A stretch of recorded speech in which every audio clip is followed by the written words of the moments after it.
उज्जैन में महाकाल मंदिर की पार्किंग के लिए इस्तेमाल हो रही जमीन को लेकर बड़ा विवाद खड़ा हो गया है। आरोप है कि सरकारी रिकॉर्ड में दर्ज जमीन को पहले निजी किया गया और बाद में उसका सौदा बीजेपी विधायक चिंतामणि मालवीय की कंपनी से कर दिया गया। इस जमीन पर अब 5 स्टार होटल बनाने की तैयारी की बात सामने आई है। मामले की उज्जैन के हरिफाटक क्षेत्र स्थित करीब 45,000 वर्ग फीट जमीन को लेकर विवाद गहराता जा रहा है। आरोप है कि महाकाल मंदिर की पार्किंग के रूप में इस्तेमाल हो रही सरकारी जमीन का सौदा निजी कंपनी को कर दिया गया।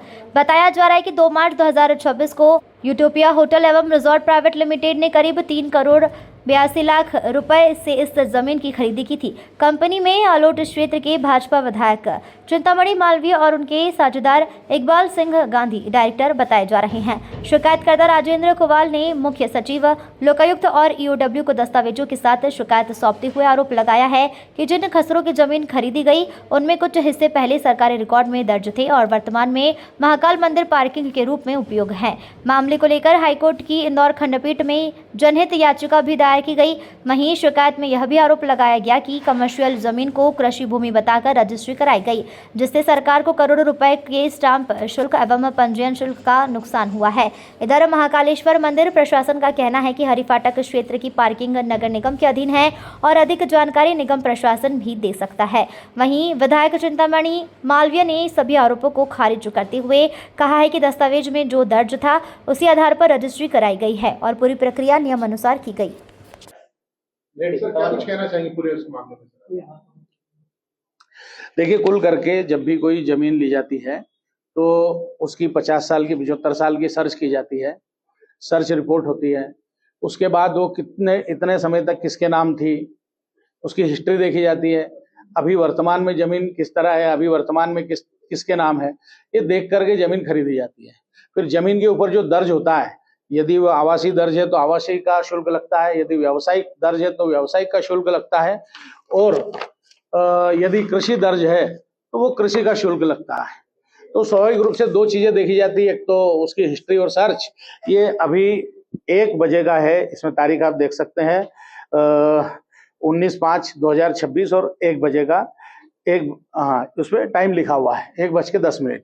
ये इसमें आप देख सकेंगे वही खसरा नंबर जो मीडिया में आज छपे हैं, वही खसरा नंबर 500 इसमें 1 मिनट, वही खसरा नंबर जो है वो इसमें दिए गए हैं 3664/1। फिर दूसरे खसरा नंबर वो भी है इसमें 3666/1 है ना, ये 4 और ये 666/1। इसमें जो नाम है अकबर, पिता हकीमुद्दीन, रियम बाई हकीमुद्दीन, तैयब हुसैन, अमुना बाई, इब्राहिम, रुद्दीन, ये जो भी कुछ है इनसे रजिस्ट्री कराई गई जिनके नाम है, तो इसमें शासन का सवाल आता नहीं। दूसरी बात यह है कि ये जो बताया गया कि भाई ये शासकीय जमीन है, तो उसकी जमीन पर कोई क्रिकेट खेले तो क्रिकेट खेलने वाले की नहीं हो जाती है। उस पर कोई पार्किंग कर ले, वो महाकाल से बहुत दूर है। पहली बात तो ये भ्रम फैलाया गया है कि महाकाल की जमीन है, वो महाकाल से करीब 1 किलोमीटर दूर है, और वहां पर पार्किंग जो है वो पूरी जमीन के आसपास बनाई गई, उसमें वो खसरा भी है। लेकिन उस जमीन मालिक को उसने आपत्ति भी दी, लेकिन फिर भी अगर बना दिया है तो जमीन नहीं हो जाती, जिसकी लिखी हुई है उसकी जमीन है, और सरकार जो है उसका मुआवजा दे दे। ये तो कोर्ट में तय होगा। ये वास्तव में राजनीतिक रूप से प्रेरित और बदनाम करने की कोशिश है।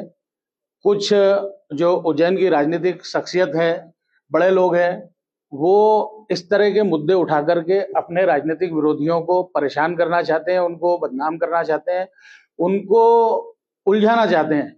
तो ये एक राजनीतिक शरारत है, इसमें तथ्यात्मकता कुछ नहीं है, प्रमाण कुछ नहीं है, और जो भी कुछ होगा वो कोर्ट तय करेगी। और मुझे पता है, क्योंकि हमने 75 साल की हिस्ट्री देखी है, उसमें वो निश्चित रूप से उसी व्यक्ति के नाम दर्ज है जिससे हमने रजिस्ट्री कराई।